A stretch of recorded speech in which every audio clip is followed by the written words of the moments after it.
मार्च का महीना खत्म होने वाला है और झारखंड में गर्मी की दस्तक हो चुकी है, जिससे राज्य सरकार के पेयजल स्वच्छता विभाग के सामने एक नई चुनौती खड़ी हो गई है। जल जीवन मिशन योजना के तहत अब तक 58% घरों तक शुद्ध पेयजल पहुंच चुका है, लेकिन 34 लाख घरों तक पानी पहुंचना अभी बाकी है। इस बीच सर्वे का काम भी अधूरा पड़ा है और यह सवाल उठता है कि जब तक बारिश नहीं होगी तब तक लोगों की प्यास कैसे बुझेगी।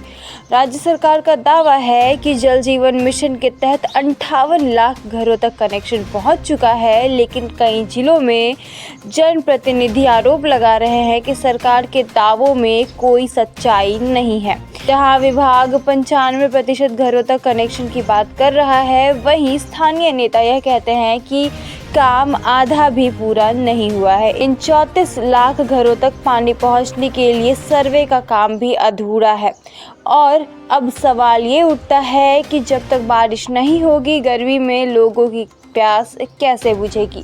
जल जीवन मिशन के लिए केंद्र और राज्य सरकार 50-50% का अंशदान देती है, लेकिन राज्य सरकार का कहना है कि आगे की योजनाओं के लिए केंद्र अपना हिस्सा नहीं दे रहा है।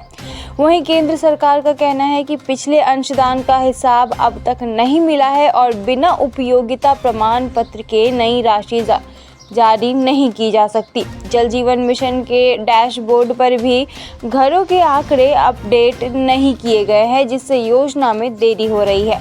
राज्य के वित्त मंत्री राधाकृष्ण किशोर ने हाल ही में बजट भाषण में घोषणा की है कि अब राज्यांश से ही घरों तक पेयजल का कनेक्शन पहुंचाया जाएगा। हालांकि यह कदम सवालों के घेरे में है, क्योंकि बिना केंद्र के अंशदान के यह काम कितना सफल हो पाएगा, यह देखना होगा। गर्मी के साथ ही लोहरदगा जिले में बारिश और ओलावृष्टि ने तापमान को गिरा दिया है, जिससे लोगों को ठंड का एहसास हो रहा है। यहाँ रविवार को अधिकतम तापमान 28.3 डिग्री सेल्सियस और न्यूनतम तापमान 15.7 डिग्री सेल्सियस दर्ज किया गया है।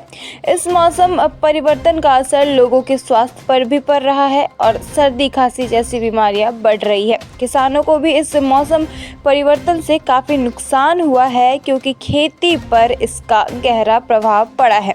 इस बीच झारखंड सरकार के सामने यह सवाल सबसे बड़ा है कि इस गर्मी में राज्य के लोगों तक शुद्ध पेयजल पहुंचाने का कैसे प्रबंध किया जाएगा, खासकर जब तक बारिश का पानी न मिले।